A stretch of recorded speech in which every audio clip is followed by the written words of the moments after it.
Isi kandungan. Pertama, pengenalan. Kedua, pernyataan masalah. Ketiga, objektif kajian.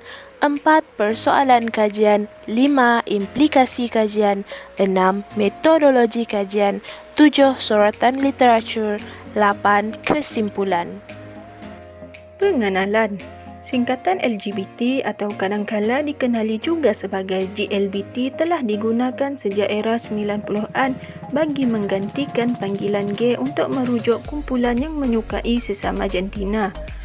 Fenomena homoseksual ini telah menjadi tarikan masyarakat pada masa kini dan telah menjangkau hampir ke seluruh dunia. Homoseksual terdiri daripada 4 kelompok besar iaitu LGBT yang bermaksud lesbian, gay, biseksual dan transgender. Pernyataan masalah. Pertama, cetek ilmu pengetahuan mengenai perjuangan Nabi Lut yang menyebabkan kajian ini dilakukan. Kedua, masyarakat memandang remeh berkaitan peristiwa Nabi Lut. Ketiga, institusi perkahwinan runtuh. Keempat, laporan polis mengenai pelajar sekolah rendah dan menengah dalam kegiatan seks luar tabii ini semakin banyak. Objektif. Yang pertama, untuk meninjau faktor yang menyebabkan dakwah tidak diterima oleh kaum Nabi Lut.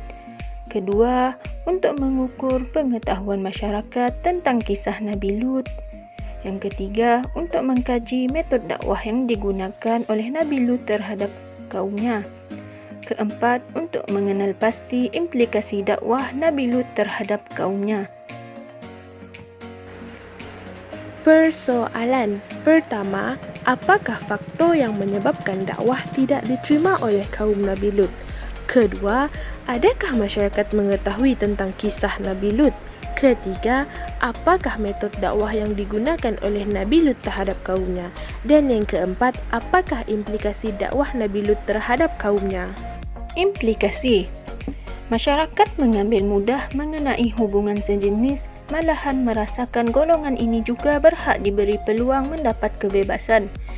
Pihak polis mendapat banyak laporan mengenai pelajar sekolah tidak kira sekolah rendah atau menengah terlibat dalam kes luar tabii ini. Pihak Majlis Islam menentang sekeras-kerasnya mengenai masalah ini agar tidak meruntuhkan institusi keluarga di Malaysia. Metodologi kajian. Pertama, instrumen. Terdapat 4 instrumen yang digunakan. Pertama, sumber kepustakaan. Kedua, data primer dan data sekunder. Ketiga, temu bual dan akhir sekali pemerhatian.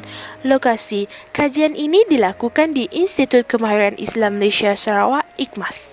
Reka bentuk kajian kualitatif yang berbentuk library research iaitu kepustakaan. Sampel kajian iaitu pelajar, pensyarah dan juga staf-staf IKMAS. Sorotan literatur. Usah cabar kuasa ilahi. Kisah kemusnahan kaum Nabi Lut dinyatakan dengan jelas dalam surah Al-Hijr.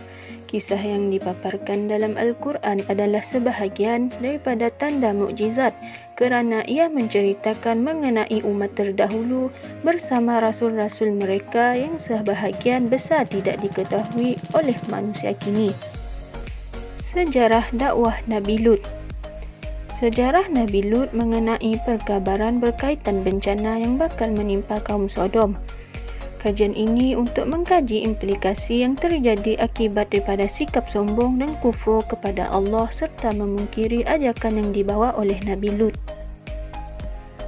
Pesan akhlak kisah Nabi Lut menurut penafsiran Al-Qurtubi. Mengetahui masalah-masalah akhlak menurut Al-Qurtubi dan M. Quraisyhab dan mengetahui keadaan moral baik remaja dan orang tua saat ini serta penyesalan yang dicadangkan untuk permasalah moral itu. Yang keempat, perilaku seksual menyimpang kaum Nabi Lut dalam Al-Quran. Memberikan pemahaman mendasar tentang ayat-ayat Al-Quran yang menjelaskan masalah perilaku penyimpangan seksual kaum Nabi Lut yang memiliki manfaat sangat luas meliputi manfaat bagi keimanan, kehidupan sosial kemasyarakatan khususnya bagi peneliti itu sendiri. Yang terakhir, bencana alam dari perspektif Al-Quran, analisis kisah Nabi Nuh, Nabi Hud dan Nabi Lut. Bencana yang menimpa kaum Lut memiliki proses yang sama seperti Nabi sebelumnya, namun menggunakan metod yang berbeza. Ajakan dakwah untuk kembali ke jalan Allah dan meninggalkan perbuatan maksiat yang selama ini dilakukan seperti berzina, menyukai sesama jenis dan sebagainya.